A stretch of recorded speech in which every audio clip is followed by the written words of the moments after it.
Hi mental Krishna, ఎలా ఉన్నావు? బతికే ఉన్నా రాజా. ఈ ఐడి వాళ్ళు ఏం ప్రశ్నలు అడిగారు? ఒకటా రెండా? వందల ప్రశ్నలు అడిగారు. జవాబులు చెప్పలేక చస్తున్నారు రాజాలు. మరి కేసులో బుక్ అయ్యాక సమాధానాలు చెప్పాలిగా. వారేమడిగారో ఒక్కొక్కటి చెప్పండి. చెబుతా రాజాలు, వినండి. ప్రెస్ మీట్లు పెట్టాలని నీకు ఎవరు చెప్పేవారు అని అడిగారు రాజా. దానికి మీరేం చెప్పారు? సాక్షి పత్రిక వాళ్ళు చెప్పేవాళ్ళని చెప్పాను. ఓహో, అయితే ఇప్పుడు మేము అడుగుతాం, చెప్పండి.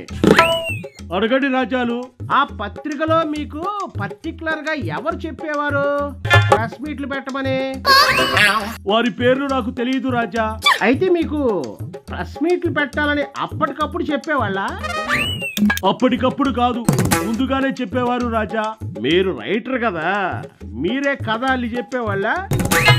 లేదు, వాళ్ళు స్క్రిప్ట్ రాసి ఇచ్చేవాళ్ళు. స్క్రిప్ట్ చూసి చదివేవాడివా నువ్వు? లేదు రాజాలు, నేను స్క్రిప్ట్ ప్రిపేర్ అయ్యి బాగా వచ్చని కాన్ఫిడెన్స్ వచ్చాకే ప్రెస్ మీట్ కి వెళ్ళేవాడి. ఒకవేళ అర్జెంట్ గా ప్రెస్ మీట్ పెట్టాల్సి వస్తే 1 గంట 2 గంటల ముందు ఇచ్చేవాళ్ళు. అప్పుడు స్క్రిప్ట్ బాగా ప్రిపేర్ అయ్యి చెప్పేవాడిని. బాబు, పవన్, లోకేష్ తిట్టాలని మీకు ఎవరు చెప్పేవాళ్ళు? నా కుటుంబాన్ని, కూటమి నాయకులు తిట్టేవారు. అప్పుడు నా అంతటా నేనే స్పందించేవాడిని. సోషల్ మీడియాలో పోస్టులు పెట్టాలని నీకెవరు చెప్పేవాళ్ళు? నాకెవరు చెప్పలేదు రాజాలు, నేనే పెట్టేవాడిని. మరి గతంలో సంచలన స్క్రిప్ట్ రాసిస్తే చదివామని చెప్పావు? లేదు లేదు, ప్రెస్ మీట్ అప్పుడు ఆయన స్క్రిప్ట్ రాసివ్వలేదు. చంద్రబాబు, మోడీ, అమిత్ షా కాళ్ళు పట్టుకున్నారని అన్నారు. మీరెప్పుడు చూశారు అది? అలా నేను ఎప్పుడు చూడలేదు రాజాలు. సాక్షి వాళ్ళే చెప్పారు. వాళ్ళు ఇచ్చిన వీడియోలనే నేను మీడియాలో చూపించారు. మరి వాళ్ళు ఇచ్చిన వీడియోలో మీ దగ్గర ఉన్నాయా? నా దగ్గర ఏ వీడియోలు లేవు రాజాలు, అన్ని వాళ్ళ దగ్గరే ఉన్నాయి. ఆ వీడియోలో నిజం ఉందో అబద్ధం ఉందో నువ్వు చూసావా? నేనేం చూడలేదు రాజా. ఆ వీడియోలు చూడకుండానే మోదీని, బాబుని నిందించేశారా? సాక్షి వాళ్ళు ఇచ్చారు కదా అని నేను నిజాలు నిర్ధారించుకోలేదు. అంటే గుడ్డిగా వాళ్ళు చెప్పినట్టు నువ్వు చెప్పేశావు. అంతే అంతే, అదే జరిగింది.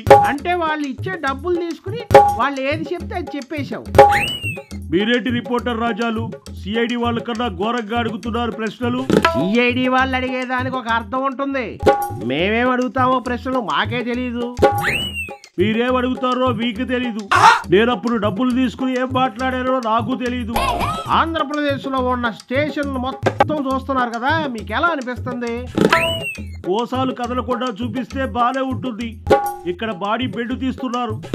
ఈ నొప్పులకు ఆ ఊళ్ళన్నీ తిరగాలంటే తిరగలేకపోతున్నా. మీకు బెయిల్ వస్తుందని అనుకుంటున్నారా? ఏవో రాజా, బెయిల్ వస్తుంది అనుకున్న టయానికి ఇంకో కేసేసి లోపలేస్తున్నారు. మరి మీ జలగన్ వచ్చి కలిశాడా? ఆయనకే అవసరం రాజా. అప్పట్లో అవసరం ఉంది కాబట్టి వాడుకున్నాడు, ఇప్పుడు వదిలేశాడు. నువ్వే పార్టీని వదిలి రాజీనామా చేశావని అంటున్నారు. మరి ఆ సైకోరెడ్డి కోసం మనుషులు మాట్లాడని బూతులు వాడి ఇరుకున పడ్డారు. నన్ను ఎక్కడ అరెస్ట్ చేస్తారో అనే భయంతో ముందుగానే రాజీనామా చేశారు. అయినా అరెస్టు చేశారు. మీ తరపున ప్రజలకు ఏమైనా చెప్తారా?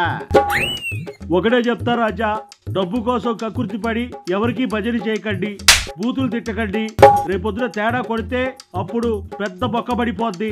నాలాగే ఎందుకు పనికి రాకుండా పోతారు రాజాలు, నాలాగే పనికి రాకుండా పోతారు.